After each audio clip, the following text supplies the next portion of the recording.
साम्राज्य, सामान्यांचा असामान्य आवाज। सद्गुरू बैठकीस निघालेल्या सासू सुनेचा कंटेनर अंगावर पडून जागीच मृत्यू झाल्याची दुर्दैवी घटना मंगळवेढ्यात घडली। ही घटना रविवार दिनांक 3 ऑगस्ट रोजी सकाळी घडली। अपघातात या दोन्ही महिलांचा मृतदेह छिन्नविछिन्न झाला होता।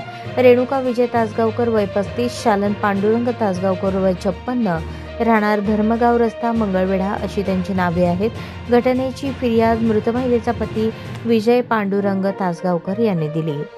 कारखाना चौक येथे रेणुका तासगावकर आपली सासू शालन यांना डबल सीट घेऊन जात होत्या। रस्त्यावरच मालट्रक क्रमांक HR 38 SC 3672 हा कंटेनर थांबला होता। या कंटेनरला पाठीमागून दुसरी भरधाव वेगाने आलेला ट्रक KA 01 A 6291 ने धडक दिली।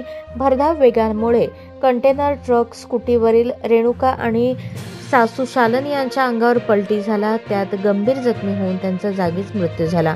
घटनेचा अधिक तपास पोलीस उपनिरीक्षक अंकुश वाघमोडे करत आहेत। दोन्ही महिलांच्या मृतदेहांना मंगळवेढा ग्रामीण रुग्णालयात दाखल करण्यात आले। डॉक्टर सुलोचना जानकर यांनी मृतदेहाचे शवविच्छेदन प्रक्रिया पूर्ण केली।